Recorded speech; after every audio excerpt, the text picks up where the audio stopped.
तमाम करने आप कर रहे हैं तो आप ये मान के चलिए कि आपके पास जो भी कोशिश आएंगी वो बिल्कुल नहीं होगी, ना तो एनसीईआरटी से आएगा और न ही किसी किताब से आएगा।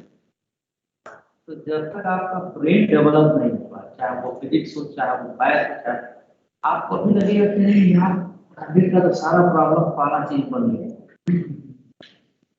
बाद में वही जब धोखा मिलेगा ना, जब तक आपका ब्रेन नहीं डेवलप होगा तब तक आप कितना भी खुश लगा कर।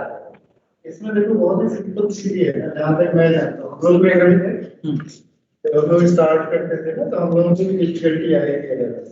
तो उस समय ये सिलेबस हम लोग टेस्ट में थोड़ा ज्यादा था, थोड़ा कनेक्टेड हो जाता है।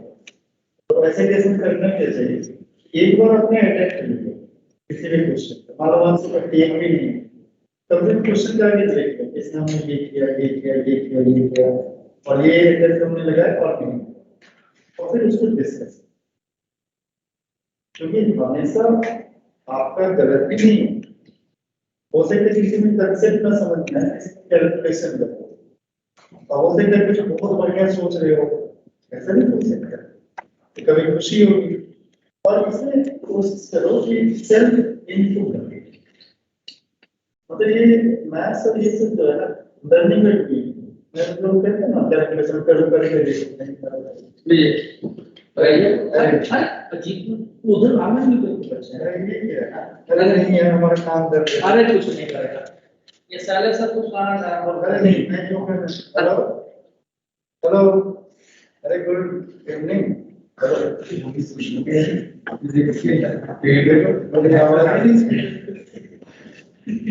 the boss.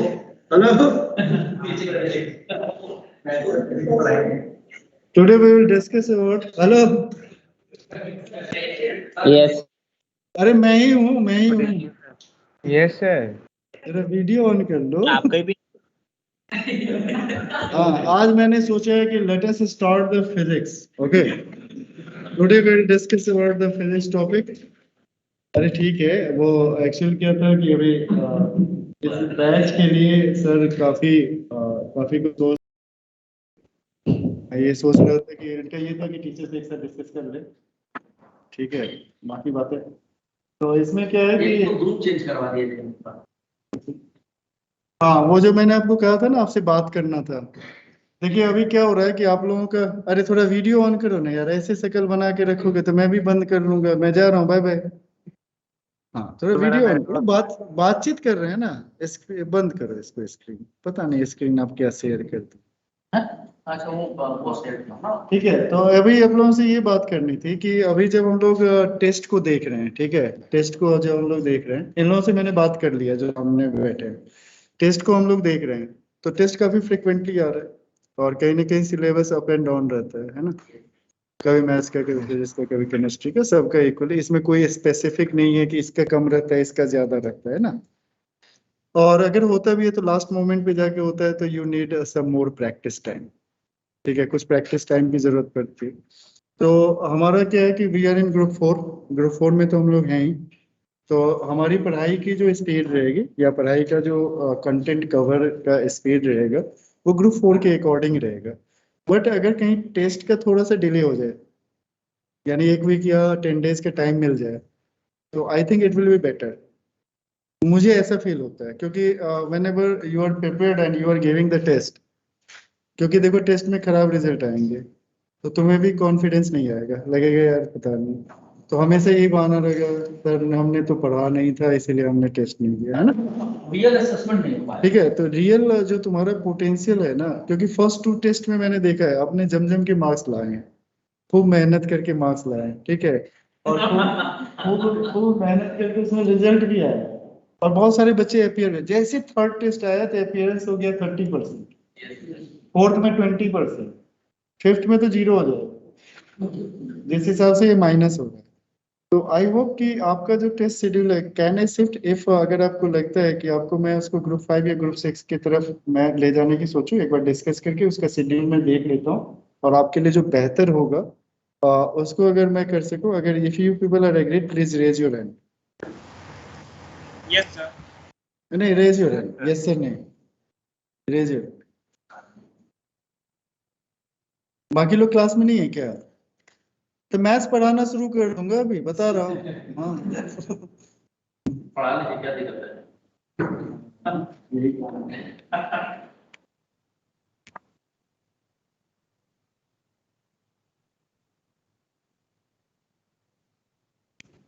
ठीक है, तो हम इस पे बाकी एक सर और हैं, केमिस्ट्री वाले सर हैं, उनसे भी डिस्कस कर लेंगे। सामने संजीव सर है, उनसे भी डिस्कस कर लेंगे। इस वाले की सहमति है, आप कराइए, क्योंकि जब तक आपने कह दिया तो हो जाएगा, दुनिया आसमान एक कर दो, तो टेंशन हो कर दिया। आप आदेश करो सर, करना क्या है बताइए। देखिए मैं पढ़ा दूं? ठीक ठीक है, आई थिंक ज्यादा टाइम नहीं लेंगे, दिस वाज द थिंग। और इसके बाद आपको संजीव सर फिजिक्स के बारे में बताएंगे, हाउ टू स्टडी, क्योंकि देखो कुछ चीजें ऐसी होती है जो समझना चाहिए। और फिजिक्स में काफी मेहनत में बड़े इंटरेस्टिंग सब्जेक्ट है, अगर मुझे पढ़ने का मौका मिले तो मैं तो फिर से पढ़ूंगा फिजिक्स। केमिस्ट्री सबसे ज्यादा पढ़ना याद करके। अब मैथ्स में तो सबसे ज्यादा प्रैक्टिस करनी चाहिए, यानी टोटल पढ़ाई का 50% मैथ्स में, 30% फिजिक्स में और 20% केमिस्ट्री में। ये सच्चाई है। और केमिस्ट्री को कभी वीक मत करना। सामने मैं एक बात बोलता हूँ, जो है कुछ लोग जो फैक्ट सामने खड़े हैं, जिन लोगों को ये लगता है कि मैथमेटिक्स बहुत इजी है, हमको आ गया, जब आईआईटी एडवांस आप देखेंगे उस दिन पता चल जाए कि मैथ है। फिजिक्स केमिस्ट्री सबका ग्रेड था, ये तो कहेंगे मिलेगा नहीं, केमिस्ट्री रैंक बनाएगा। फिजिक्स जैसे मेडिकल में आपको फिजिक्स का सिलेक्शन रोकता है, वैसे आपका आईआईटी में सिलेक्शन रोकने का काम मैथमेटिक्स का। तीन जगह मैं खुद भी कहता हूँ कि अगर आप फिजिक्स के लिए 2 घंटा देते हैं तो उसके लिए कुछ नहीं तो 3-3.5 घंटा मैथ के लिए दीजिए, लगभग 50% है। अगर आप ये सोचते हैं कि मैथमेटिक्स का फॉर्मूला हमको आ गया, उससे क्वेश्चन बना ले रहे हैं, तो उसमें देर का घुस के सोचिए, क्यों सर गलत नहीं कर रहा, क्योंकि वहां बहुत थिंकिंग वाले क्वेश्चन आएंगे, स्टेट फॉर्मूला नहीं आएंगे। अच्छा ठीक है, जाइए लेकिन करवा दो इनके पेपर।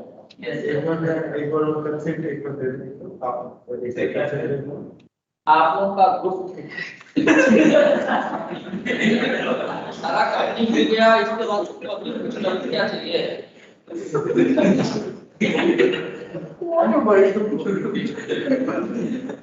भाई ये कहना चाह रहे हैं कि आपका जो है जो टेस्ट पेपर का शेड्यूल है थोड़ा सा आगे से थोड़ा लेट हो जाए, उसमें आप क्या होगा तो थोड़ा सा रिलैक्सेशन मिल जाएगा, और आप भी जो है घर वाले गार्जियन की भी एक्सपेक्टेशन होती है कि हमारा बच्चा अच्छा कर रहा है, वो जीरो हो गई। ठीक है, सब लोग सुन रहे हैं इस बात को? अरे श्री राणा तुम कहाँ बैठ गया घर पे आज? हाँ आपके लिए इसलिए मतलब टाइम नहीं मिल पा रहा। अच्छा टाइम नहीं मिल पा रहा, ठीक है कोई बात नहीं। चलो तो मैंने तो कंसेंट दे दिया है, आप लोग का भी है ही, विल ट्राई टू। ध्रुव कुमार जरा कॉपी दिखाओ अपना तुम पहले, फिर शुरू करता हूँ मैं क्या लिखे पड़े होंगे। कॉपी दिखाओ जल्दी, ये देखिए स्टिल हो गया है, तो कॉपी दिखाओ बेटा जल्दी। Yes sir yes sir. हाँ दिखाओ कॉपी। चलो चलो सब लोग हैंड लोअर कर लीजिए, है ना? अटेंडेंस में डाउनलोड कर दिया, ठीक है, लोअर ऑल हैंड्स।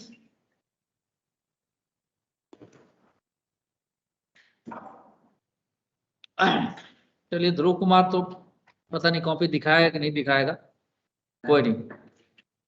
चलिए लास्ट क्लास में हम लोग, तो यही मेरा टाइम खाली था तो मैंने कहा कि लगा देता हूँ, जब बच्चे आ जाए तो पढ़ा दूंगा। जैसे कि 15-20 बच्चे आए तो मैंने कहा लाओ भाई किसका क्या डाउट है, कुछ साल में मजा आता है। कैसे क्या हो गया, कहाँ से लोग नहीं सर कम कर, ठीक है चलो कम हो जाएगा, तो ठीक है बैठ जाएगा, कोई दिक्कत नहीं। कोई नहीं चल रहा है यार 10-15 मिनट दूसरा सब देख रहे हैं 15-20 मिनट आप लोग लीजिए 10-5 मिनट मैं बात करने में लगा दूंगा आधा घंटा पड़ जाएगा देखिए मैं फ्रॉम द डे 1 कह रहा हूँ कि नंबर समझ जाएगी। अच्छा मैं करता हूँ आप जूझिए पहले एक एक क्वेश्चन के साथ, ठीक है, तब बात बनेगी, क्योंकि हर व्यक्ति की हर बच्चे की कैपेबिलिटी अलग अलग होती है, भी बता दूं मैं। जैसे जो बच्चा अभी पीएम बैच आया जो मैं बड़ा जल्दी रोज काम सॉन्ग बैठता हूँ रोज पूछ रहा था सर वो एक्चुअली मैंने ईआर 02 में था ना वहां तक पढ़ा वो ईआर 02 में नहीं आप सरकार की बात करते हैं नहीं वो दूसरा एक दूसरा बच्चा है वो बिल्कुल भी लोकल इंस्टीट्यूट से पढ़ के आया है, ठीक है, पहले से मिलवाया तो पूरा मैंने रो कराया बच्चा भी नहीं, लेकिन उसके लेवल का क्वेश्चन मैंने दे दिया नहीं बात हमने कहा जरा सोचो आप बता रहे समझ में नहीं आया क्या करें। क्वेश्चन ये था कि दो ट्रेन एक ही ट्रैक पे आ रहे दोनों की स्पीड 30 माइल पर आवर थी और उनके बीच का डिस्टेंस 60 माइल है। एक घंटे में दोनों कोलाइड कर रहे एक ट्रेन से बढ़ 60 माइल पर आवर की स्पीड से उड़ रही है दूसरे ट्रेन पे दूसरे से पहले ट्रेन पहले से दूसरे को लगातार टक्कर मार रही है। ये बताना था जब तक ट्रेन का कोलिजन होगा उससे पहले बर्ड कितना टक्कर कर पाएगा। बैच के हिसाब से जैसे मैं आपको कहता हूँ कि रुको अभी नहीं कराऊंगा पहले शुरुआत किया तो उसका पर्पस ये नहीं है कि मैं कराना नहीं चाहता, उसका पर्पस सिर्फ और सिर्फ इतना है कि पहले आप अपना लेवल इनहैंस करें। सोचने मुझे क्या है, मुझे तो अब तो थोड़ा भूल भी गया, नहीं तो आज कई साल पहले तक कि मैं बात करूं भूल गया, मतलब मुझे क्वेश्चन तक याद थे। एससी वर्मा, रजनीकांत, सीएस दिवसीयन, गिरोडो। अब तो चूंकि देखता हूं तो नहीं तो पहले कभी बुक लगे जब से मैं शुरू में कभी नहीं गया। जब मैं शुरुआत किया था तो मेरे क्लासरूम में 400-500 बच्चे बैठे, मैं बड़े पुरानी बात था तो उस समय किताब लेते जाता देखना दूसरे भी टाइम लग जाते इतना बार क्वेश्चन मेरे सामने से पास हुआ था मुझे याद क्या करता था तो समझ लो बच्चे भी बड़े तो शुरुआती जब मानो तो होता क्या कि मान लो जैसे कोई क्वेश्चन बोला तो दूसरा नंबर हो क्वेश्चन नंबर पाने के बाद एससी रो क्वेश्चन लो पहले आंसर फिर सर विदाउट मतलब करते रो का सर ये वाला करते थे ये क्वेश्चन ऐसे नहीं खाएगा बस नाम बताओ कि आपका क्वेश्चन, लेकिन जब मैं वापस आया ये मैथ देखा गया कि उसको डायरेक्टली तो पढ़ा मैं ये सोचा आज मैं आज तक उठाया फिजिक्स यहाँ से अब से कल बैठे बैठे मैं एक मंडल से केमिस्ट्री पढ़ाते हैं करना बड़ा मेरा लगता है अच्छा लगता है वही चीज नहीं करूँगा अगर केमिस्ट्री में चल जाए फिर पता नहीं चलेगा क्या कहते हैं ना कि एक बार सारा एक बुक डाउनलोड कर लिया ना बोलते हैं क्वेश्चन सॉल्व कर देते हैं आपको बुक में आ जाता है तो मैं भी कर दूंगा क्योंकि तो क्लियर नहीं आ रही। अरे आएगी क्लियर सुनो, लेकिन फिजिक्स में थिंकिंग ज्यादा जरूरी है, केमिस्ट्री में तो पूरा रट के भी काम चलता है, कुछ चीजें हैं जिसे रखने, फिजिक्स में कुछ भी रखने वाला कुछ भी नहीं रखने वाला। अगर आप रटोगे कितना रटोगे बताओ, how much you can memorise, बस इसलिए मेरी सोच ये थी अब नहीं, पहले आप थिंकिंग एबिलिटी डेवलप करो, क्या पहले घबरा कोई बात नहीं, दूसरा रास्ता जोड़ना है, जैसे आप खुश हो जाओ और हो सकता है कि उसके बाद साथ डेवलप हो जाए। तो हम लोग शायद फ्रिक्शन पढ़ रहे हैं, am I right? Yes, right? कहना था तो स्टार्ट करो, हाँ करा दिया फ्रिक्शन स्टार्ट करा देते, हाँ मतलब ये भी बता दिया फ्रिक्शन में कि फ्रिक्शन आपका केवल रफ सरफेस की वजह से नहीं होता, स्मूथ सरफेस के बीच में भी फ्रिक्शन रहता है, याद रखना बता दिया। और हमने ये भी बता दिया था कि सरफेस की इरेगुलरिटीज की वजह से इरेगुलरिटीज आपको निकालना, तो सरफेस के वाइब्रेशनल मोड में रहते हैं, ठीक है, वाइब्रेशन मोड में रहते हैं। कहीं कोई किसी ने लिखा हो तो दिखाओ, व्हाइट पे क्या बात है, बहुत बढ़िया, व्हाइट पे था। तो ये हमने एक तरह से आपको बताया कि बड़ी परेशान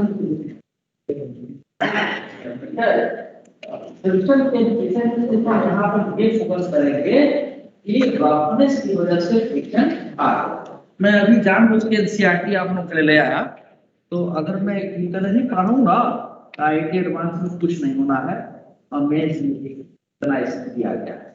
तो वैसे मैं उसको ध्यान में रखते हुए कि इसमें एक पन्ने में फ्रिक्शन खत्म कर दिया, ये क्या रहता है, इससे ज्यादा है, ठीक है। आवाज नहीं आ रही है सर ठीक से, आवाज नहीं आ रही, आवाज आ रही है बहुत। क्यों? Yes, sir. एक मिनट, सबको आ रही है आवाज मेरी, ब्लर सबको आ रही है क्या? Sir Yes, clear sir. आ रही है Yes, sir.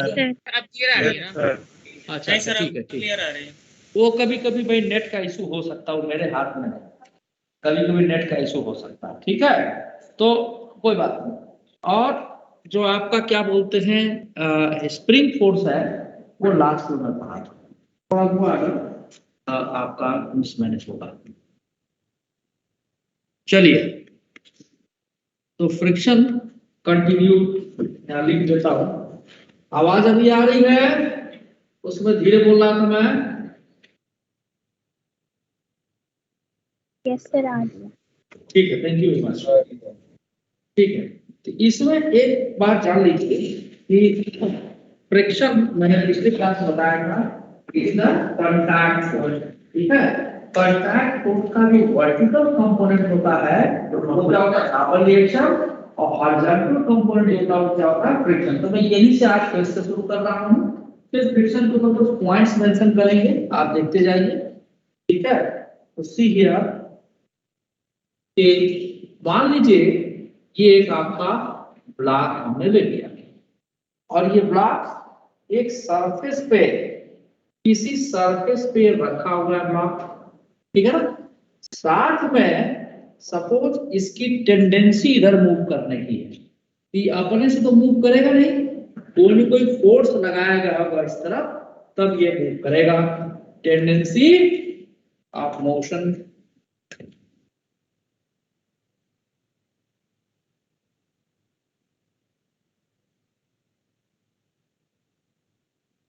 अब देखो, टेंडेंसी तो है लेकिन मूव कर नहीं रहा, यानी कि इस पे हमने इधर से फोर्स लगा दिया है, यहां से देखिए इधर ऐसे हमने एक फोर्स लगाया है इसको, ठीक है ना, जिसकी वजह से इसकी टेंडेंसी हो गई है मूव करने की, स्लाइड करने की सरफेस के ऊपर। दिस इज, ये सरफेस कैसा है भाई, तो रफ सरफेस है, ठीक है। फिलहाल हम रफनेस की बात करेंगे, यहाँ पर रफ सरफेस है, ध्यान से देखते जाइएगा, ठीक है। This is rough surface. मैं फिर से एक बार रिपीट करूंगा कि जितने भी न्यूटन्स लॉ के क्वेश्चंस आए वो आप कर लें, ऐसे ही जैसे कल क्लास लगाया था उसी तरह से लगा के आपका डाउट बीच में लेते रहेगा। ये सोच के नहीं पढ़ाएंगे कि आपका सिलेबस खत्म हुआ नहीं हुआ, अगर हो गया तो ठीक है, नहीं तो कोई बात नहीं, तभी करेंगे। अभी 29 सितंबर को एक और टेस्ट होगा ना, अभी आपका अगला टेस्ट कब है? 29, ठीक है, तो वो मेरे पास वहीं तक आ रहा है। हाँ यही ना, हाँ, तो ये हो जाएगा, ये हो जाएगा। मैं ये चाह रहा हूँ कि इसमें पहले बेसिक कंसेप्ट जो है वो बता कर रखूं, फिर आपको 2-3 दिन न्यूमेरिकल इसके ऊपर कराऊंगा, ठीक है। आज कई तारीख है, मेरे ख्याल से 25 4 दिन है, एक या 2 दिन और लगा के 2 दिन लगातार क्लास लगेगी, ऐसा बोला। तो पहले यहाँ समझिए आप, तो ये आपका फोर्स लगा एक्सटर्नल को, जिसकी वजह से ब्लॉक, इसका मास कुछ है, हम लिख देते हैं, अभी बाद में लिखेंगे, ये टेंडेंसी टू स्लाइड। लेकिन ये फोर्स लगाने के बाद भी ये मूव नहीं किया, टेंडेंसी है स्लाइड करने की लेकिन मूव नहीं किया, टेंडेंसी है लेकिन मूव नहीं कर रहा है। यानी कि इसी के बराबर कोई फोर्स इस सरफेस इधर डेवलप कर रहा होगा और उसी फोर्स को हम क्या कहते हैं, और चूंकि ब्लैक रेस्ट में तो फोर्स का नाम क्या देंगे, स्टैटिक फ्रिक्शनल फोर्स। क्या नाम देंगे, स्टैटिक फ्रिक्शनल फोर्स। ओके, अब देखिए, तो मैंने पिछली क्लास में बताया था, श्रेया समझ में आ रहा है, पिछली क्लास में Yes, बताया sir. था कि यहाँ पर एक कॉन्टैक्ट फोर्स डेवलप होगा। इस पर ये सीबी में एक क्वेश्चन है, क्वेश्चन नंबर 4 से अधिक है, अब तो मैं भूल ही चुका हूँ लगता है क्योंकि बहुत साल से देखा नहीं।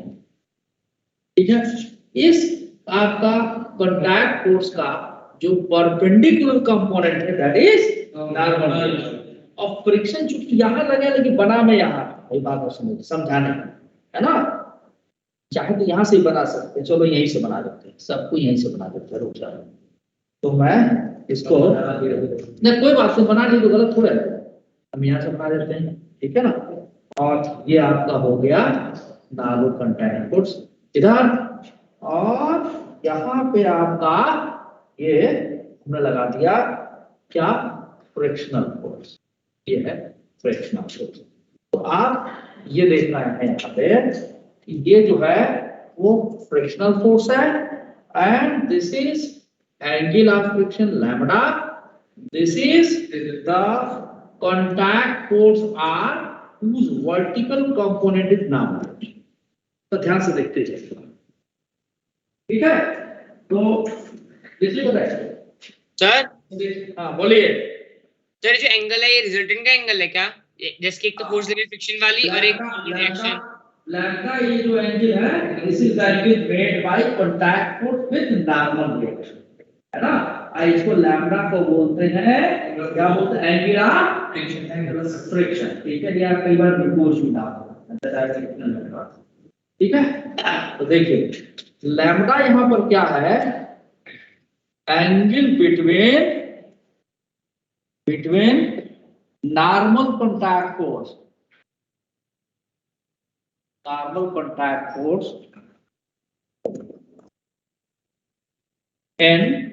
and the contact force R,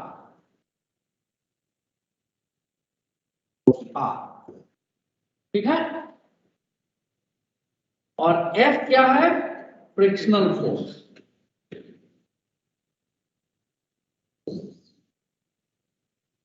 यहां पर देखिए ये जो कॉन्टैक्ट फोर्स है, अगर हम इसको वेक्टर फॉर्म में लिखें तो आर को हम लिख सकते हैं normal contact force plus frictional force को का वेक्टर एडिशन, ठीक है। अब चूंकि नॉर्मल कॉन्टैक्ट फोर्स और frictional force are mutually perpendicular, ठीक है। तो अगर वेक्टर मेथड से देखें तो क्या हम इसे ऐसा लिख सकते हैं, n square plus f square, ऐसा लिख सकते हैं, ठीक है। ये चीज जानने वाली। अच्छा दूसरी बात हो गया जी, अच्छा ठीक।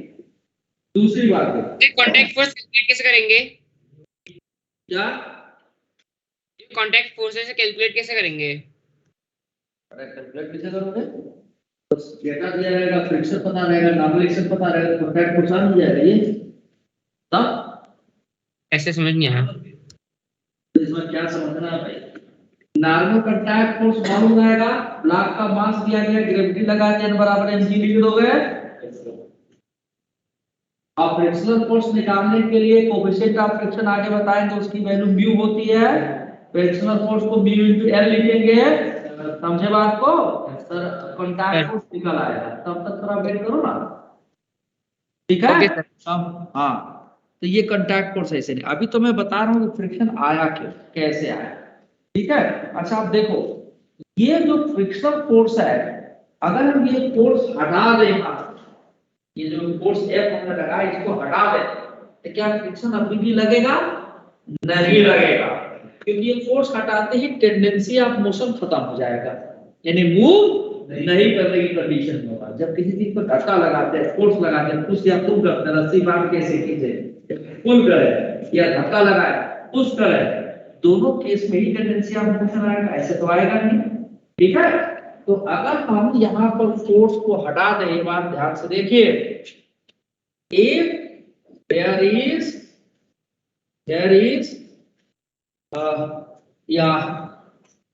if there is no force, या यू ऐसे लिखो, रुक जाओ, वेट, इसको मैं ऐसे लिख देता हूं।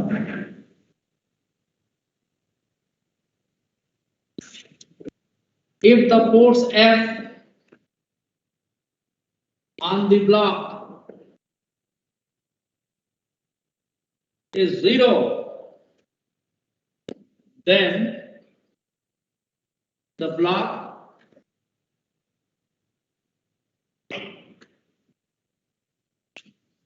does not tend to slide. तो स्लाइड स्पेलिंग ठीक है ना? स्लाइड स्लाइड है ना? ऑन द सरफेस, ठीक है। यानी उसके पास अब फोर्स हटा देंगे तो स्लाइड करने की टेंडेंसी नहीं होगी, एंड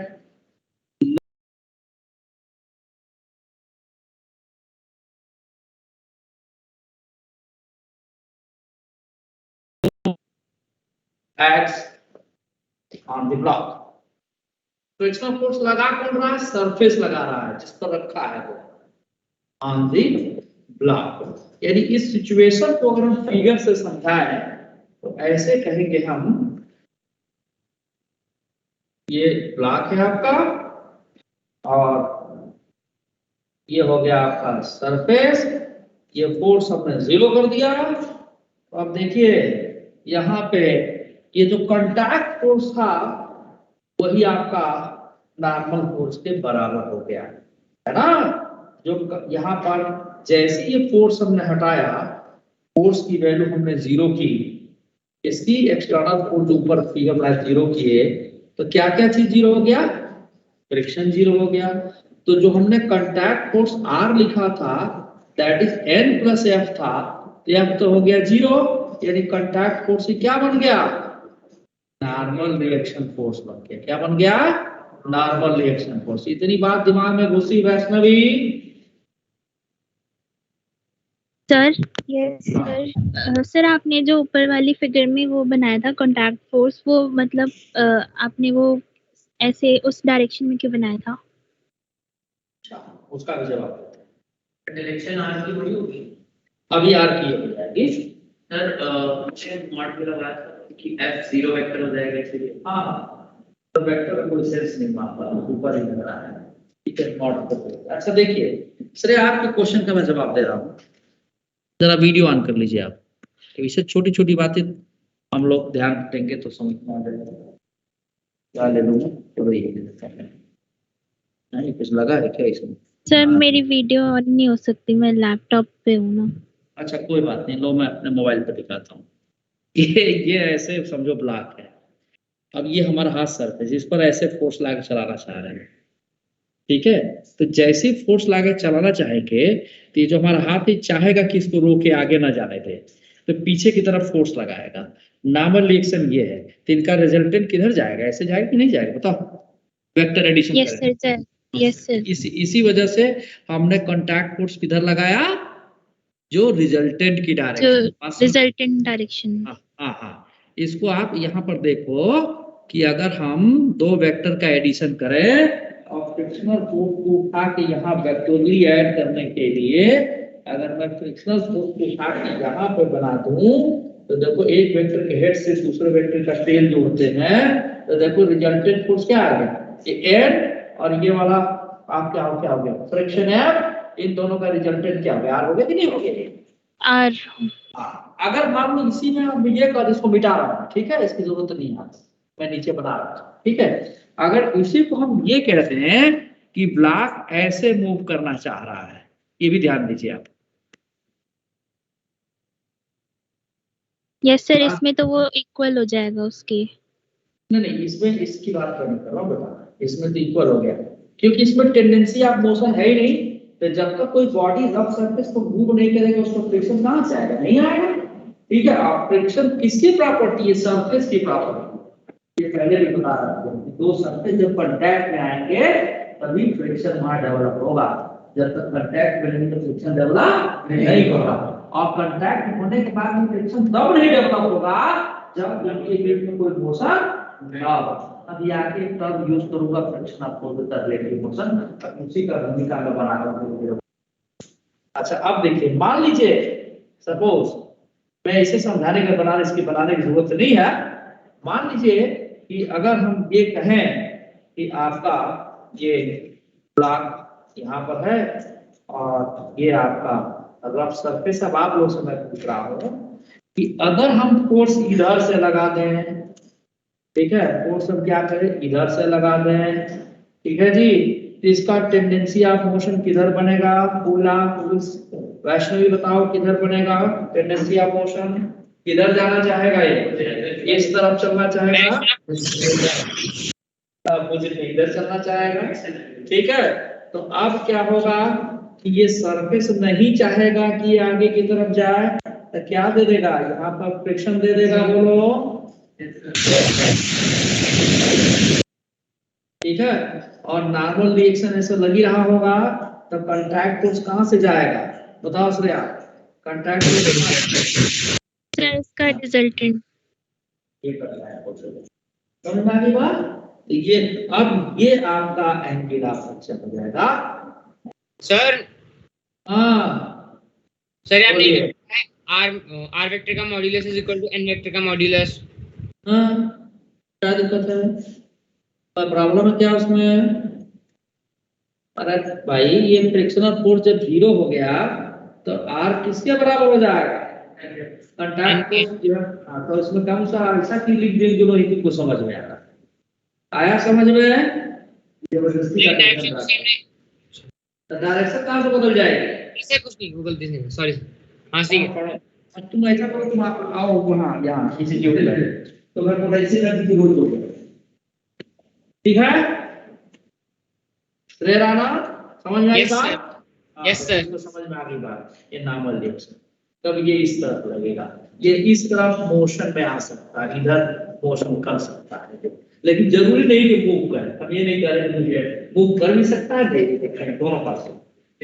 तो आप एक बात ये समझिए, ये तो सिंगल ब्लॉक था, हमने एक सरफेस के ऊपर रख दिया, आप बताइए इधर इधर आता है, मैं एक समझ रहा था, पता लगा कैसे हां सर, दोबारा बैठा हौसला रहा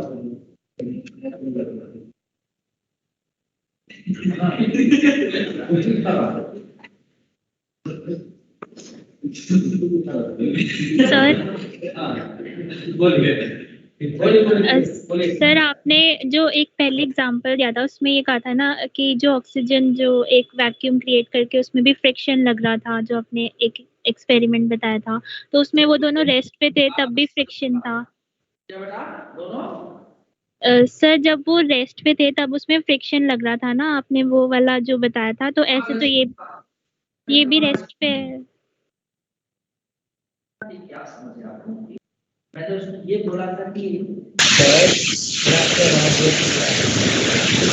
आपका आपका वॉइस जो है, जो भी है, जिनका भी है माइक, वो बहुत नॉइस कर रहा है बेटा, मैं समझ नहीं पा रहा हूँ कौन बोल रहा है, इधर सुनिए बात।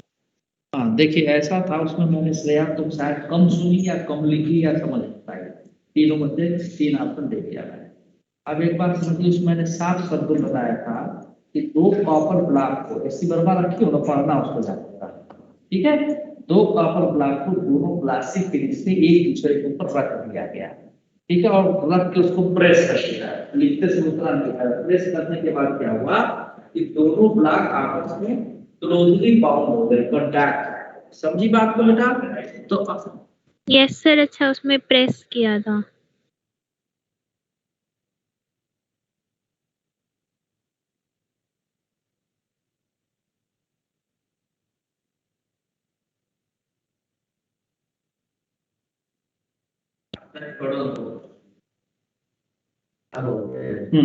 तो दोनों के जो सरफेस आपस में कांटेक्ट में आ गए हैं और उनको प्रेस कर दिए, तो मैंने ये भी बताया था उसमें कि एक ब्लॉक का मॉलिक्यूल दूसरे ब्लॉक के मॉलिक्यूल को समझेगा कि हमारा ही पार्ट, तो उसको अपनी तरफ खींचते रहे, ठीक है श्रेया।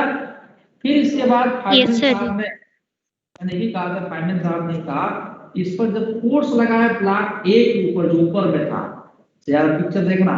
तो ये देखा कि नीचे वाला सरफेस जो स्मूथ है उसके ऊपर तो देखो कितना टेम्परेचर है, 26 को रखते तभी ठंडा लग रहा है। क्या चाहते हो, और 31 को दिया जाए क्या?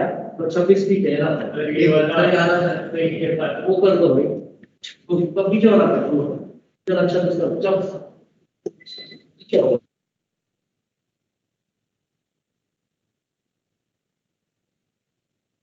समझ लीजिए आप इसको, मैं फिर से बना के बता दे रहा हूँ फिगर में। ठीक है सर, एक्सप्लोशन गुड, बट मुझे लगता है समझ नहीं पाई थी, मैं बता रहा हूँ। देखो मैं भी थोड़ा बेकार रखा हूँ, कहाँ का चीज कहाँ ले देता हूँ, ये थोड़ा सा मुझे समझना पड़ेगा कहाँ बताना है। देखिए ये ब्लॉक लिए थे बेटा हम, प्रयास बोलो जरा। Yes sir, yes. और इस काम को बेटा, इसके बाद हमने क्या कहा था कि ये एक इसका सिस्टम का वैक्यूम में वैक्यूम कर दिया था, और इसके बाद ये सरफेस जो हमारा था वो स्मूथ था, रिमेंबर ये सरफेस पर हमारा यस सर। और क्योंकि दोनों कॉपर के ब्लॉक थे और दोनों को जैसे मान लो ये ब्लॉक ए है, ये ब्लॉक बी है, अब इस वाले ब्लॉक को प्रेस कर दिए, दबा दिए थे कुछ फोर्स लगा कर, तो हुआ क्या कि ये दोनों के जो मॉलिक्यूल्स थे, आपको याद होना चाहिए है ना, यहाँ के जो मॉलिक्यूल्स थे, तो बी का जो मॉलिक्यूलर एटम था और ए का जो मॉलिक्यूलर एटम था, क्योंकि दोनों कॉपर में थे, तो बी वाले पे लगा ए वाला जो मॉलिक्यूल मेरा ही पार्ट है, तो दूसरे तरफ क्यों गया, उसको खींचा आपने, ए वाले पे लगेगा कि बी वाला भी मेरा ही पार्ट है, ए वाला बी को अपनी तरफ खींचेगा, तो इनके बीच में एक अट्रैक्टिव बॉन्ड था। एक केमिस्ट्री की भाषा बॉन्ड कर सकते हो, केमिस्ट्री की भाषा में इंटरलॉकिंग फोर्स बोलते हैं, यानी इंटरलॉक हो गए, ये आगे नहीं जा सकते, मूव नहीं करेंगे, ठीक है। फिर इसके बाद चाहे how much strong force you will applied on this, how much strong force doesn't matter, जितना मर्जी के तगड़ा फोर्स आप इस पर लगा लीजिए, ये भी मैंने बोला, तो आपको ध्यान नहीं, तो फिर रिपीट कर दे रहा, how much strong force is applied on the block A, the block A and B will move together on this smooth surface because of the friction force is too strong between A and B. Understand my point? Yes sir.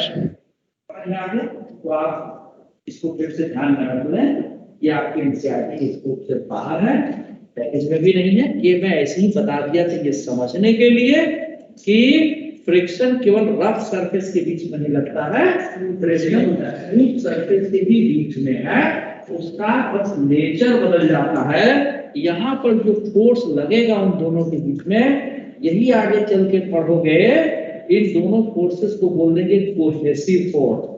जैसे market में आप समझते हो glue मिलता है, कई बार उसको adhesive बोलते हैं, एडहेसिव कोहेसिव फोर्स कब लगता है, जब सेम नेचर के मॉलिक्यूल हो, मतलब ये भी कॉपर है ये भी कॉपर है, तो दोनों के मॉलिक्यूल का नेचर सेम है, तो वो फोर्स कैसा हो जाएगा, कोहेसिव। और कहें कि यहाँ कॉपर यहाँ ऊपर में जिंक रख दें तो फोर्स कैसा हो जाएगा, एडहेसिव। तो इस तरह का बहुत तगड़ा फोर्स लगता है, जिसको हम बोलते हैं कोल्ड वेल्डिंग। क्या नाम देते हैं, कोल्ड वेल्डिंग। ये सब आगे आप प्रॉपर्टीज ऑफ मेटल में देखेंगे, ठीक है।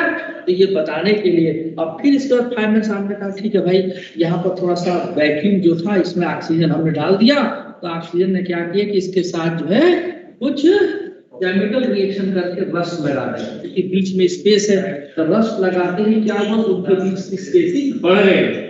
जब बीच की स्पेसिंग बढ़ गई तो दोनों मॉलिक्यूल ए और बी के जो बीच में जो बॉन्ड था वो थोड़ा वीक हो गया, केमिस्ट्री की भाषा में समझना है, तो वीक हो गया। Now if you apply your force on this one, the block A will fly with different acceleration and block B will also move, but the acceleration of block B will be different, यानी block A B के ऊपर slide करने लगा। समझ में आई बात से यार? सर ये मुझे पता था सर, मैं ये पूछ रही थी कि जो आपने केस लिया था जिसमें फ्रिक्शनल फोर्स 0 था, तो उसमें ऐसे नहीं हो सकता जैसे इस केस में हुआ कि अगर हम नीचे जो सरफेस है उसको ब्लॉक बी मान ले, तो फिर उसमें भी तो पार्टिकल्स एक दूसरे के वैसे इसमें एक यहाँ पर तुम कह रही थी इसको ब्लॉक सी मानना, ठीक है, तो कोई बात नहीं, मान सकती हो। तो जितना मर्जी करे ब्लास्ट मारो, क्या फर्क पड़ता है। तो अगर वो भी बहुत ग्लासी फिनिश होगा तो उसके बीच में फ्रिक्शनल फोर्स लगेगा। अब इस कहानी से आगे बढ़े। Yes sir. अभी ये बात समझ में आ गई? बात नहीं समझ गई श्रेया? Yes Shreya sir. भी समझ में आ गई? चलिए बंदे कर दिए सर। हाँ अब देखिए बोलिए, आप बोलिए। डायग्राम बना रखा था 2 ब्लॉक्स वाला, जिसमें एक ब्लॉक दूसरे ब्लॉक के ऊपर रखा हुआ था। तो उस केस में जैसे हम ऊपर वाले ब्लॉक को पुश करेंगे तो नीचे वाला ब्लॉक भी अपने आप फर्दर को आगे मूव होगा, क्योंकि उनके बीच में बॉन्डिंग बहुत तगड़ी है, ठीक है, वो उसको स्लिप नहीं करने देगा। अब आगे बढ़े, ठीक है। अब आइए, मैंने कल भी ये कहा था, आपको सिर्फ ध्यान देना है friction on the rough surface, not on the smooth surface. Smooth surface पे ध्यान नहीं देना। मोबाइल प्रेस करना होगा।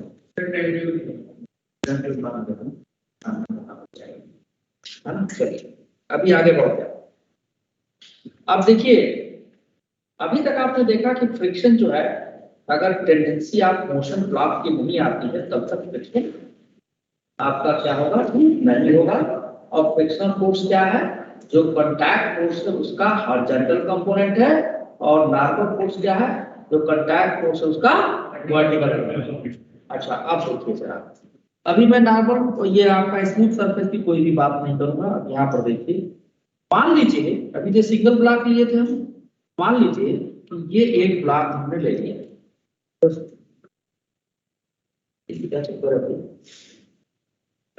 अच्छा हाँ ठीक है ठीक है, ये एक ब्लॉक हमने ले लिया और ये दूसरा ब्लॉक, ठीक है बेटा, और इसे मान लीजिए ये एक स्मूथ सरफेस है। पहले आप फ्रिक्शन के विषय में थोड़ा समझ लीजिए, ये एक स्मूथ सरफेस है, ठीक है। अच्छा ठीक है, ये ब्लॉक जिसका मास m1 है, ठीक है ना, ये ब्लॉक जिसका मास m1 है और ये ब्लॉक जिसका मास m2 है।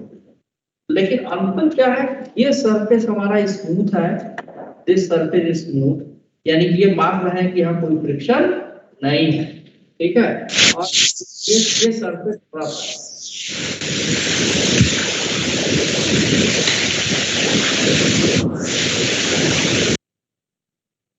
कौन बालक है भाई? हाँ किसी का लगता है माइक सर ये सारा है अभिनव सिंह। अभिनव सिंह यार बेटा, तुम्हारा बेटा ये बीच में डिस्टर्ब ना करो भाई, है ना। अगर माइक में तुम्हारा प्रॉब्लम है तो अभी रहने दो, ठीक है, क्योंकि फिर समझ ही नहीं आएगा कि कौन क्या पूछ रहा है। देखो यहाँ ध्यान से देखो, ध्यान से। अब देखिए ये सरफेस स्मूथ है, यानी इस सरफेस में m2 के ऊपर कोई फोर्स नहीं लगाना अगर हम इसको चलाना चाहेंगे तो। और दोनों ब्लॉक के बीच का सरफेस रफ है, जरा ध्यान से देखते हैं। अब खुद से सोच के आप बताएंगे, भी आपको तुरंत समझ में आने लगे क्या होगा। मान लीजिए कि इस पर हम फोर्स लगा दें, इस पर हमने फोर्स लगा दिया। अब ये बताओ, जब फोर्स लगा दिया तो क्या होगा? m1 चलेगा, m1 की टेंडेंसी होगी आगे स्लाइड करने की, ओके। जब m1 की टेंडेंसी आगे अभी होगी, ये नहीं कह सकते कि चलेगा, ठीक है ना। m1 की टेंडेंसी आगे स्लाइड करने की होगी। जब m1 की टेंडेंसी स्लाइड करने की होगी तो इस पर एक फ्रिक्शनल फोर्स कौन डेवलप करेगा बताओ? एक चीज और बता, मान लो m1 का एक मॉलिक्यूल A है और m2 का एक मॉलिक्यूल B है, दोनों एक दूसरे के ऊपर है, ध्यान से देखिए। तो अब क्या होगा कि जैसे m1 पर हम तो ये ब्लॉक m1 आगे स्लाइड करने की टेंडेंसी रखता है, मतलब ये चाहेगा कि हम आगे मूव कर जाए क्योंकि फोर्स लग रहा है। न्यूटन का फर्स्ट लॉ भी नहीं करता है कि एक्सटर्नल फोर्स लगाए तो स्टेट में चेंज होगा, फिर ये रेस्ट से मोशन की स्टेट में आना चाहिए। क्लियर? लेकिन क्या हुआ, मान लो थोड़ी देर के लिए ये ब्लॉक थोड़ा सा स्लाइड कर जाता है, m1 थोड़ा सा स्लाइड कर जाता है ना। मैं इसको इस तरह से बनाता हूं ताकि पता लगे कि हाँ डैश डैश से ये m1 थोड़ा सा स्लाइड करेगा, यूं समझिए, ठीक है। स्लाइड करके m1 आगे चला तो होगा क्या क्या होगा भाई, क्योंकि ए जो पॉइंट है वो M1 का ही है, अगर M1 आगे जाएगा तो ए भी आगे जाएगा कि नहीं जाएगा बताओ। तो ए पता चला ए भी थोड़ा सा मूव कर गया जी, है ना, ए भी हमारा मूव कर गया, किसी और कलर से मैं इसे बना देता हूँ, ए भी यहाँ से मूव करके समझो यहाँ चला, यानी अब ए आ गया ए डैश, ठीक है, क्योंकि ब्लॉक M1 की टेंडेंसी क्या थी, आगे स्लाइड करने की, तो उसको फोर्स लगा था, तो उस ब्लॉक के अंदर जो पॉइंट हमने ए माना था वो भी ब्लॉक के साथ साथ आगे जाएगा। ऐसा तो नहीं कि आप पैदल चल रहे हैं तो पैर ही आगे जा रहा, बाकी बॉडी वहीं खड़ी है, ओवर ए साइड से करने का मतलब चुनना दिखाता है तो बॉडी उस तरफ फैल जाता है, ऐसा नहीं होगा, आप चल रहे हैं पैर के साथ तो पूरी बॉडी आगे जा रही है। उसी तरह से इस M1 के अंदर जो पॉइंट्स है वो भी आगे जाएंगे, यानी ए चला गया ए डैश। अब अगर ए ये जो ए डैश पे का ऑब्जर्वर खड़ा है, मान लो तुम खड़े हो, ए डैश पॉइंट आगे और आपसे पूछें कि आप क्या फील करोगे, बी को देखते हैं तो आपको क्या लगेगा, फिर बी को देखोगे तो क्या लगेगा बेटा, तुम ए से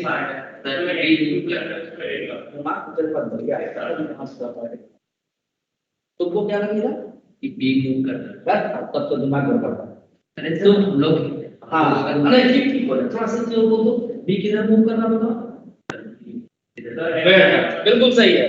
तो देखिए से क्या नाम शेष जैन ने बताया, बिल्कुल सही बताया कि ए पॉइंट ए से ए डैश पर चला गया, ये किसको लगेगा जो जमीन पर खड़ा है, लेकिन अगर आप ए डैश पर ही बैठ जाते हैं तो आपको लगेगा कि हम तो रुके हुए हैं और बी पीछे जा रहा है, यानी आपके रिस्पेक्ट में मोशन, यानी पॉइंट ए डैश के रिस्पेक्ट में मोशन बी का किधर हो रहा है, पीछे की तरफ। अगर आपको मैं खड़ा कर दूं बी पे, तो एक मिनट श्रेया आप बताइए, अगर आप बी पे खड़ी हो तो आपको क्या फील होगा?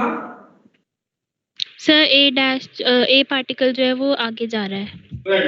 तो बी पर जो ऑब्जर्वर खड़ा होगा उसको लगेगा कि पॉइंट ए डैश आगे की तरफ जा रहा है, ठीक है।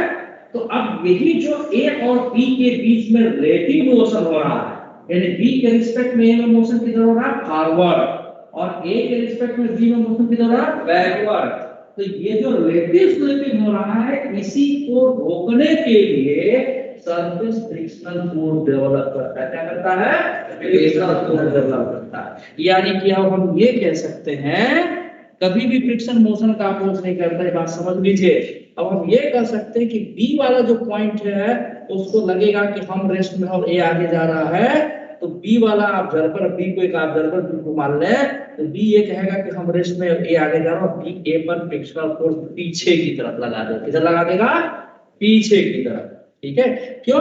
क्योंकि बी में मोशन, सॉरी ए में मोशन बी के रिस्पेक्ट में फॉरवर्ड हो रहा है, और अगर ए वाले ऑब्जर्वर से पूछे तो क्या बताएगा कि हम रेस्ट में बी पीछे जा रहा है, तब क्या होगा, ये वाला ऑब्जर्वर नहीं चाहेगा कि बी पीछे जाए, वो क्या करेगा, बी को आगे की तरफ पुल करेगा, यानी ए वाला ऑब्जर्वर बी पे फ्रिक्शनल फोर्स किधर लगा देगा बताओ, आगे की तरफ, और इस फ्रिक्शनल फोर्स का जो मैग्नीट्यूड होगा वो सेम होगा, ठीक है। ये बात समझ में आई सभी को या नहीं आई, बोलिए, ये बात समझ में आ गई?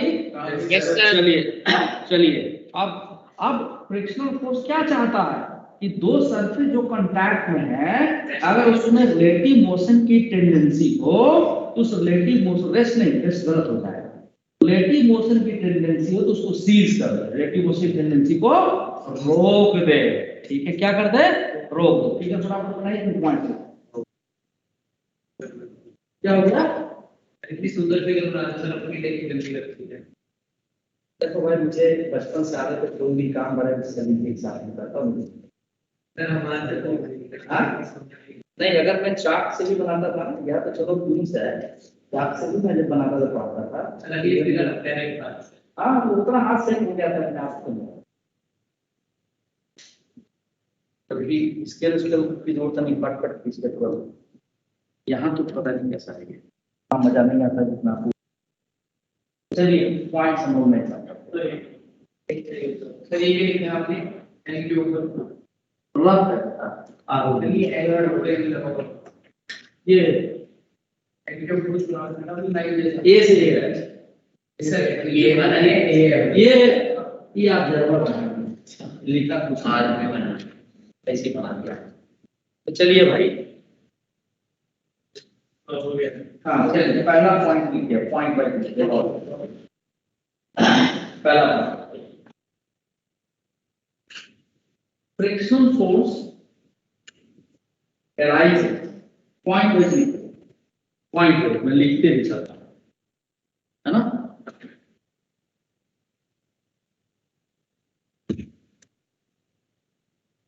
मैं साथ में लिखते भी चलता हूँ, बोलते भी चलता हूँ। फ्रिक्शनल फोर्स arises, ठीक है, between two surfaces in contact, between two surfaces in contact when पहला point frictional force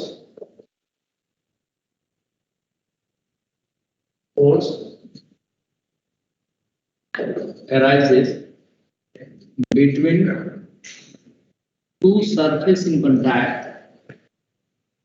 surfaces are in contact, बेटा छोड़ो जरा, are in contact, क्या हुआ,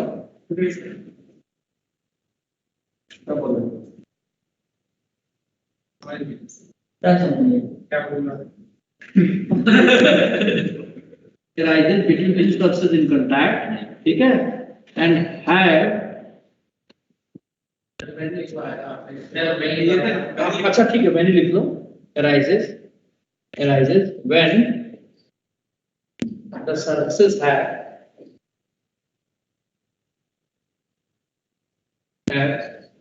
tendency of relative slipping,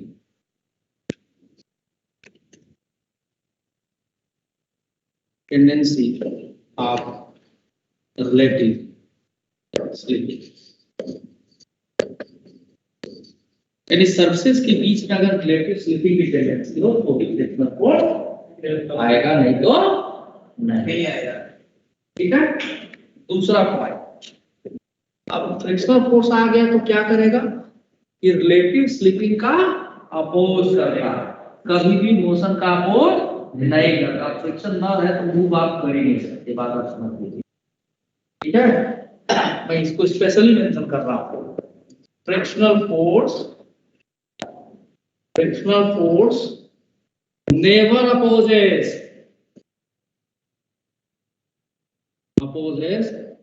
the motion, it opposes only the relative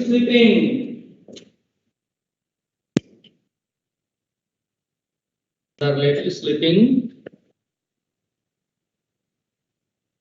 between, किसके बीच में relative slipping, between the surfaces in contact, very good, between the two surfaces in contact। Sir हम relative motion बोल सकते हैं ना। हाँ मोशन या relative slipping एक ही बात है, ठीक है। अब जैसे मान लो कि ठीक है पहले, अब देखो फ्रिक्शन वैसे तो तीन तरह का होता है, लेकिन हम दोनों यूज करें, ठीक है। एक आपका स्टैटिक फ्रिक्शन, दूसरा डायनामिक फ्रिक्शन और तीसरा रोलिंग फ्रिक्शन। तो रोलिंग फ्रिक्शन लोग समझते हैं कोई बॉडी रोल कर रही है, गलत। अभिनव सिंह क्यों तुम बार-बार में माइक तुम्हारा खराब है यार, आए बहुत तेज आवाज आ रही बेटा, कुछ पूछना है तो चैट लिख दो मैं पढ़। सर रोलिंग फ्रिक्शन मतलब तभी आएगा जब सब्सटेंस स्फेरिकल होगा। हम चल रहे सभी rolling friction, but its magnitude is very small.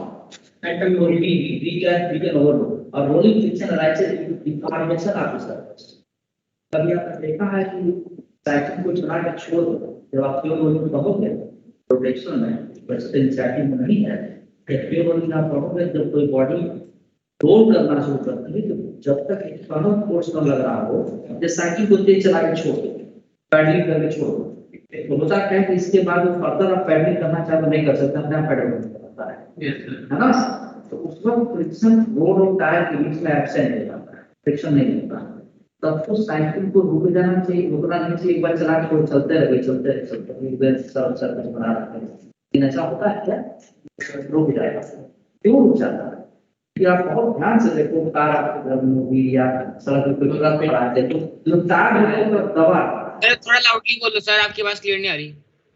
तुम्हारे नेट की प्रॉब्लम होगी, मैं ये बोल रहा हूँ। ठीक है ठीक है ठीक है, बोल देता हूँ मैं ये कह रहा था कि अगर कोई व्हीकल सड़क पे खड़ा है तो आप देखिए कि क्या होगा उसमें, कि जो टायर्स हैं उसके वो थोड़े से दब जाते हैं। ठीक है, तो होता क्या है कि नॉर्मल कांटेक्ट फोर्स आगे की तरफ शिफ्ट कर जाता है, वो एंटी क्लॉकवाइज टॉर्क देके चीजों को रोकना।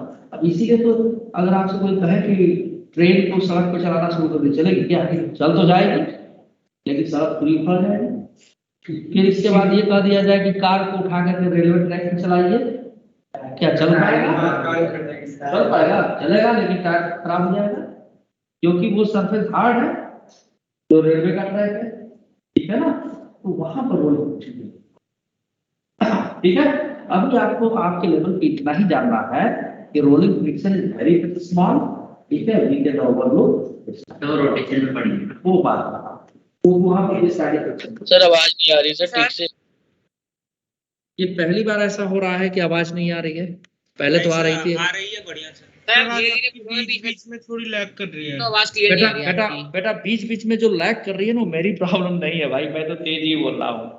ठीक है, आप जब सर जब आप यहाँ पर मतलब खड़े होते हो तब आ जाते हैं, जब आप दूर चले जाते हो तो आवाज में थोड़ी वो आवाज क्लियर नहीं सर आती। शायद आपका माइक नहीं काम कर रहा है, एक बार चेक कर लीजिए तो ब्लूटूथ वाला। अच्छा कैसे चेक करूँ भाई उसको? माइक नहीं काम कर रहा, ऐसे कैसे हो जाएगा यार? इसी में टाइम बिता दोगे क्या तुम लोग? सर चलो चेक करने देखते के लिए डू नॉट दिखना ऑप्शन स्क्रीन के ऊपर, इस पे क्लिक करो। किसके ऊपर क्लिक करूँ बताओ? वो टीम से आके बदलना पड़ेगा आपको, मैं यहाँ से तो बदल गया होगा हाँ लेकिन Teams टीम पे- से Teams- हाँ चलो गया मैं मीटिंग हाँ ऑप्शन सर में यहाँ आऊँ। पे मीटिंग हाँ। ऑप्शन। हाँ ठीक है, बताओ। मीटिंग Always- ऑप्शन में डिवाइस सेटिंग्स में होगा वो। डिवाइस सेटिंग पे जाओ सर। हाँ हाँ डिवाइस Okay. सेटिंग्स, रुको रुको रुको, डिवाइस सेटिंग्स, हाँ जी चले गया। बताओ क्या करें? यहाँ पे ऑडियो डिवाइस, ये कर दूं? माइक्रोफोन माइक नहीं सर, हेडफोन्स आवाज वाले नहीं आ रही ऑप्शन है। पे क्लिक कर दो ना, इस पे माइक्रोफोन पे हेडफोन। हेडसेट सर, सर जो सबसे ऊपर हेडफोन वाला ऑप्शन आ रहा था वो हेडफोन वाला उस पे क्लिक करो। स्पीकर। इस वाले पे? सर अच्छा। माइक्रोफोन में जो हेडफोन का ऑप्शन आ रहा था। हेडफोन का ऑप्शन आ अच्छा रहा है। ठीक है ठीक है ठीक है, माइक्रोफोन में ये कहाँ हेडफोन का हेडसेट है? हेडसेट अब आ गया? यस सर, अब सही है। Yes sir. फिर आप लोग क्या बोल रहे हैं कि क्या? अरे रुको रुको रुको, अभी जरा बोलो कोई उधर से। यस सर, यस ठीक है आवाज? ठीक है, यस सर। अब Yes, काफी sir. अब बेटर है। बताओ, अब ठीक है, अब ठीक है बोलो। Yes sir. हाँ अब ठीक है, अब यस क्लियर आवाज है एकदम? Yes sir. Yes sir. अच्छा ठीक है नहीं बहुत ठीक है ओके। नहीं हो सकता है कि उस समय कुछ गड़बड़ हो गया हो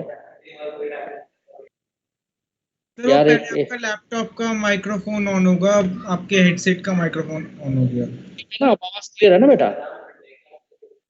यस सर। क्योंकि ये टेस्ट कर चुका था पहले सर वगैरह सब, मैं वहां तक जाके बोलता तो भी क्लियर आवाज आती थी। हो सकता है इस बार कुछ गड़बड़। एनीवे नाउ सी, अभी नाउ इट इज क्लियर। ठीक है, क्लियर एकदम। तो देखो भाई, जैसा कि अभी हमने देखा कि फ्रिक्शनल फोर्स अगर टेंडेंसी आप रिलेटिव स्लिपिंग है तो ही लगेगा, नहीं तो नहीं लगेगा। और फ्रिक्शनल फोर्स मोशन का अपोज नहीं करेगा। किसका अपोज करेगा? रिलेटिव मोशन का अपोज करेगा। ठीक है, बोलो क्या करना चाहिए। अच्छा, तीसरा पॉइंट, फ्रिक्शनल फोर्स 3 तरह का होता है। ठीक है, फ्रिक्शनल फोर्स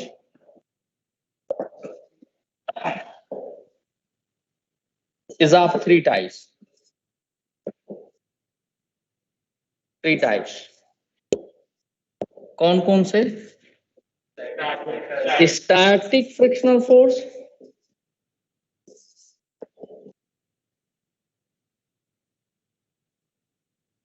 जिसको एफएस से लिखते हैं।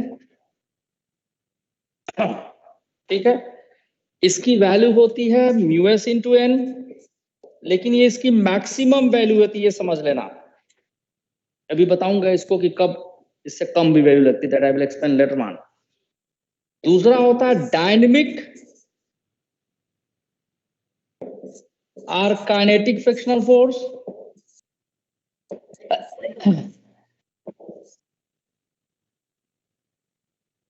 तो बेटा नाम ही अपने आप में क्लियर कर रहा है कि अगर फ्रिक्शनल फोर्स स्टैटिक है तो जिन जिन दो ऑब्जेक्ट के बीच में लग रहा है वो रुके हुए हैं, वो चल नहीं रहे हैं। और डायनेमिक है इसका मतलब ऑब्जेक्ट मोशन में है, ठीक है, ये ध्यान रहेगा। तो डायनेमिक फ्रिक्शनल फोर्स को हम लिखेंगे, डायनेमिक या काइनेटिक बोलते हैं उसे, म्यू के इंटू एन। ये म्यूएस म्यू के क्या है, डायनेमिक और काइनेटिक फ्रिक्शनल फोर्स मैंने लिख दिया। म्यू के is the coefficient of kinetic frictional force. But you remember one thing, in many books mu s and mu के को म्यू ही लिखा जाता है। रीजन इसका ये है कि म्यूएस और म्यू के की वैल्यू में कोई बहुत ज्यादा फर्क नहीं होता, ठीक है, कोई बहुत फर्क नहीं होता। तीसरा जो है वो है आपका रोलिंग फ्रिक्शन। तो इसका मैग्नीट्यूड बहुत कम होता है, इसको एफ आर से लिखते हैं, this is mu R into N, remember. अब ऑर्डर इसका लिख देते हैं हम, स्टैटिक फ्रिक्शनल फोर्स की जो मैक्सिमम वैल्यू होती है वो काइनेटिक से बड़ी होती है और रोलिंग से काइनेटिक फ्रिक्शनल फोर्स भी बड़ा होता है। यानी यूं समझ लीजिए कि आपका अगर यहां पर लिखे mu S into N is greater than mu K into N is greater than mu R into N, so I can cancel this n, so mu s is greater than mu k is greater than mu r। यानी कि static coefficient of static frictional force, remember mu s क्या है, coefficient of static frictional force.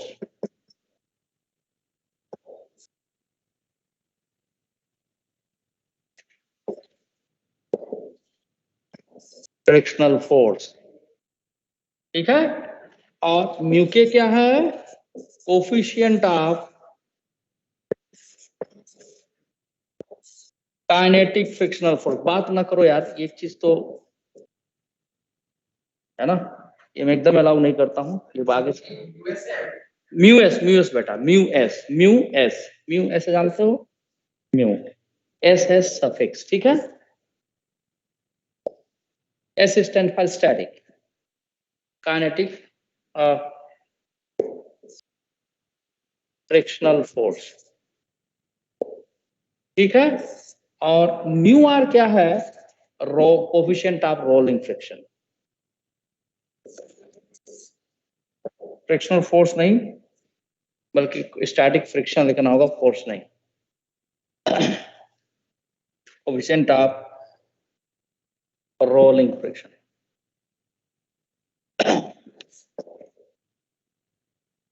ठीक है। तो सबसे ज्यादा value किसकी होती है, म्यू एस की, उससे कम होती है म्यू के की, और सबसे कम होती है म्यू आर। हाँ हाँ ठीक है। वैसे एक बात और बता दूं, आपके लेवल पे एक कांस्टेंट मान लेते हैं mu S mu K mu are, but actually है नहीं। जो डेटा एक्सपेरिमेंटली फाइंडिंग हुई है, सबसे ज्यादा फ्रिक्शनल फोर्स लगता है सीमेंटेड रोड एंड रबर के टायर के बीच में, इट इज अराउंड 2.0 म्यू की value.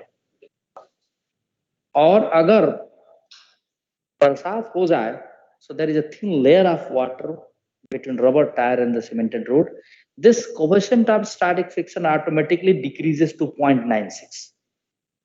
So how it is constant? It depends on the environment. But उस लेवल पर हम नहीं जाएंगे। सर समझ नहीं आया, एक बार लास्ट टाइम रिपीट कर दो।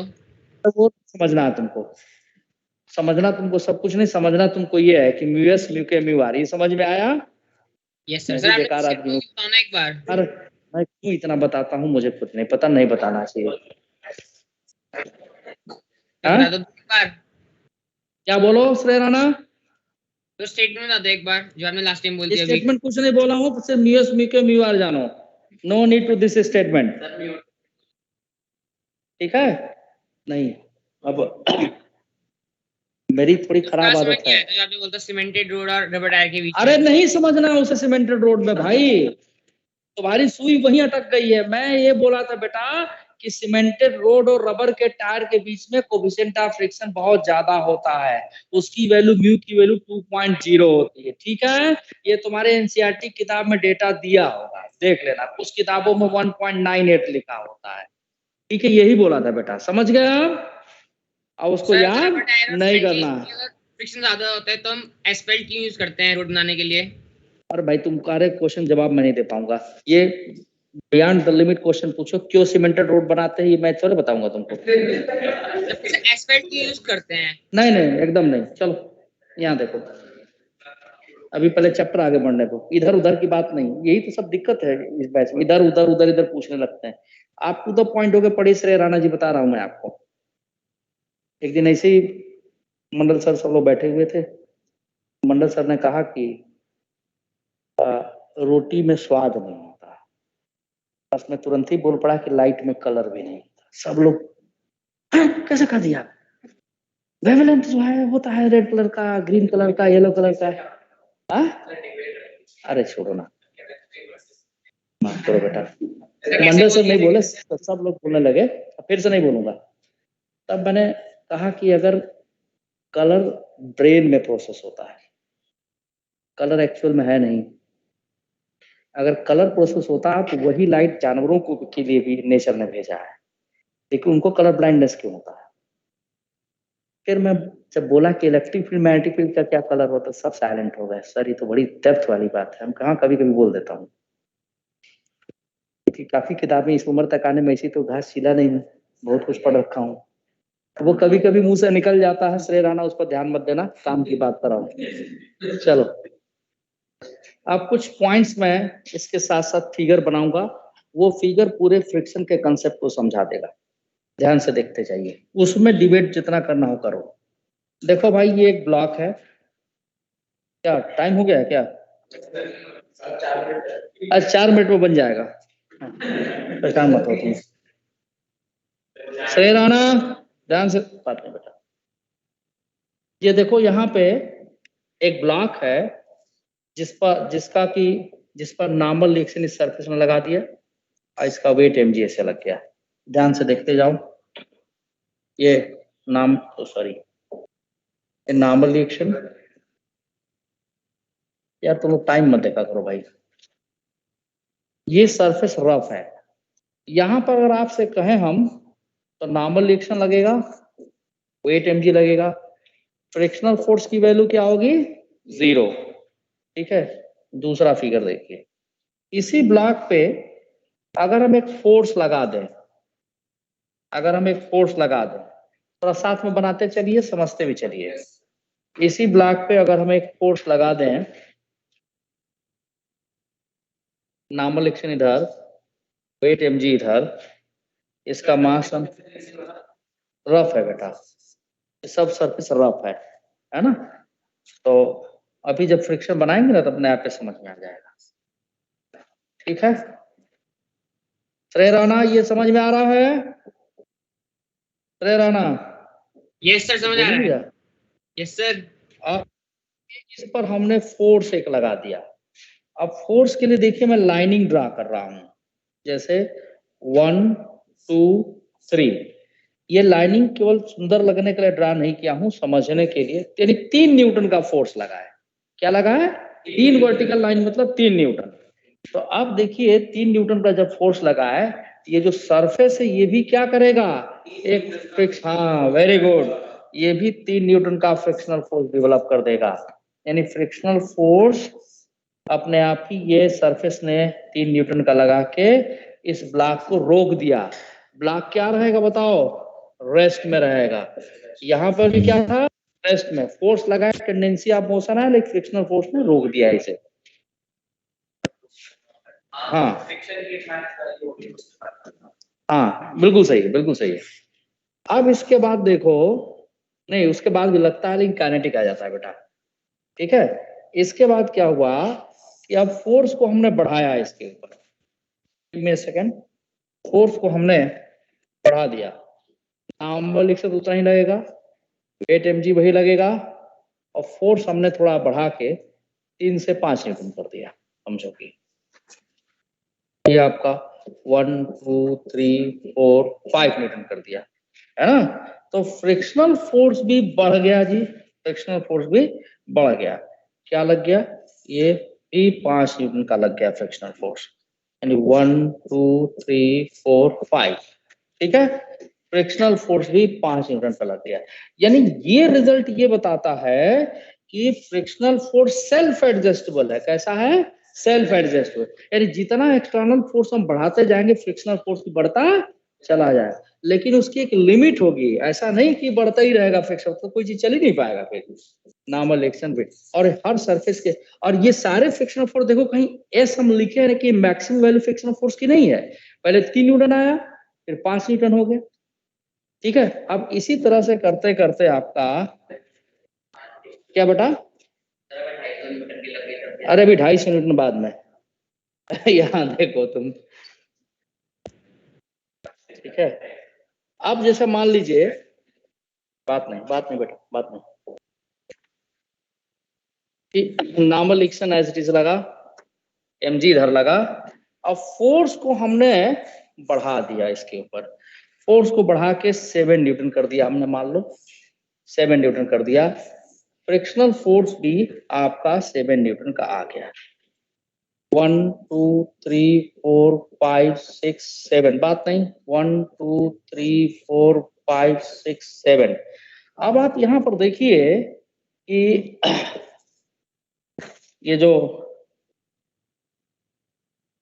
mg नॉर्मल एक्शन, ये फोर्स F है ना, फोर्स F, और ये फ्रिक्शनल फोर्स अब जाके अपनी मैक्सिमम वैल्यू को अटेन कर दिया।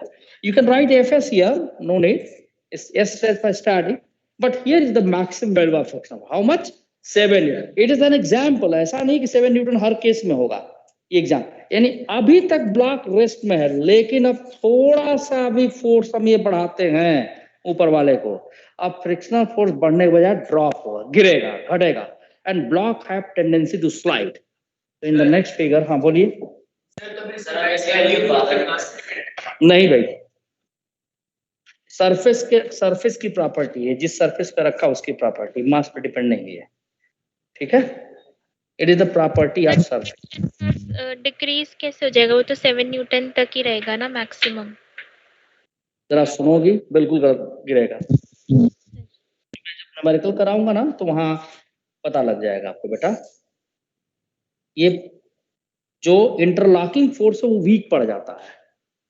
जो दो मॉलिक्यूल्स के बीच में इंटरलॉकिंग फोर्स है, जो इसको रोके रखा है कि चले नहीं, समझी सर, वो वीक हो जाता है। जैसे फोर्स उठ जाता है वो इंटरलॉकिंग फोर्स, तो स्लाइड करने लगता है वो। तुम लोग की सुई यार पता नहीं कैसी है, मास ही समझो तुम, मास का नहीं, मास पे नहीं मैं कह रहा हूं मास पे नहीं है तो नहीं है। किस चीज मास पे, किस मास की बात कर रहे हो तुम? क्या चीज मास पे है बताओ जरा। ब्लॉक का मास पर क्या चीज है? अगर कोई ज्यादा भारी है तो फिर से उसको पुश करेगी तो थोड़ा ज्यादा पावर लगानी। वो फ्रिक्शन के है कि न्यूटन फर्स्ट लॉ है वो, that is Newton first law, not the friction, समझे। Larger the inertia, larger the force is required to change any state, I am not talking about friction. बोलिए भी। हाँ सर, मैं डिस्कनेक्ट हो गई थी, आप फिगर बता दोगे प्लीज फिर से? क्लास ओवर हो चुकी है, ठीक है। किसी अगले दिन पूछ लेना। Okay sir. 8 न्यूटन का फोर्स मान लो मैंने लगा दिया। अब फ्रिक्शनल फोर्स क्या होगा? फ्रिक्शनल फोर्स क्या होगा? सडनली डिक्रीज कर जाएगा, ठीक है। और ये मान लो घट के आ गया 1 2 3 4 5 न्यूटन आ गया मान लो, ठीक है। तो फ्रिक्शनल फोर्स सडनली डिक्रीज कर जाएगा। अब इसके बाद चाहे तुम कितना भी फोर्स बढ़ाते चले जाओ, अब ये फ्रिक्शनल फोर्स स्टैटिक नहीं रहा, कैसा रहा? Kinetic frictional. और क्यों सडनली डिक्रीज करेगा ये भी मैंने बताया कि इंटरलॉकिंग फोर्स जो बिटवीन द सरफेस मॉलिक्यूल्स है वो क्या हो रहा है? ब्रेक हो जाएगा, ठीक है। And this block will accelerate with some acceleration. अब इसके बाद चाहे कितना भी तुम फोर्स बढ़ाते चले जाओ, फ्रिक्शनल फोर्स की वैल्यू चेंज नहीं होगी।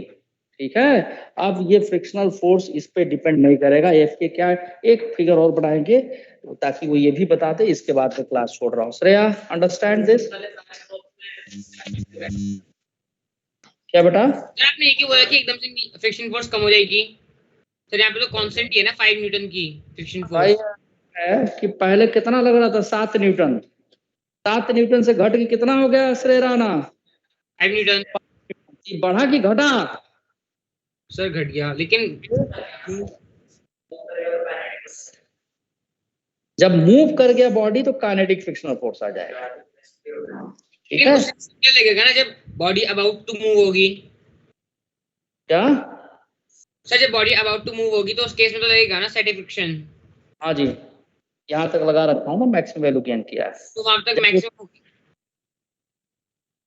हाँ, क्या बोल रहे हो तुम? तो वहां पे फ्रिक्शन की वैल्यू मैक्सिमम होगी। हाँ जी, ये फोर्स हमने बढ़ा दिया, देखो 9 न्यूटन, 1 2 3 4 5 6 7 8 9, लेकिन फ्रिक्शनल फोर्स अभी भी 5 ही रहा। अच्छा 8 ही है, 3, हाँ हाँ ठीक है, हो गया। ठीक है, तो अब देखिए कि फ्रिक्शनल फोर्स कैसा है? सेल्फ एडजस्टेबल फोर्स है। ठीक है, फ्रिक्शनल फोर्स कैसा है?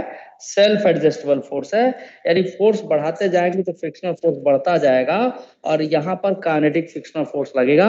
अंतर क्या होगा कि एक्सेलरेशन में चेंज हो जाएगा। F is equal to m into, यहाँ एक्सेलरेशन कुछ और हो जाएगा। ठीक है, कुछ वेलोसिटी भी गेन कर लेंगे, a डैश मान लीजिए। तो यहाँ तक बना लीजिए आप। आज के लिए इतना ही। श्रेया, समझ में आया ये? यस सर, आ गया। अभी ये समझ में आया कि फ्रिक्शनल फोर्स घट क्यों रहा है? यस सर, इंटरलॉकिंग की वजह से। डिक्रीज कर जाएगा। आप लोग की लास्ट क्लास थी क्या ये? चलिए ठीक है, आज के लिए इतना ही। सर एक डाउट है। अब ये डाउट अगले क्लास में बेटा, क्योंकि अब मेरी अगली क्लास चालू हो चुकी है। सर उस क्वेश्चन का आंसर कर दो। लेकिन सर आपने कहा कि मैक्सिमम फ्रिक्शन रबर और सीमेंट के बीच में 2.9 होता है, तो एस्फेल्ट की क्यों बनाई जाती है रोड्स? क्या क्या बनाया हूँ?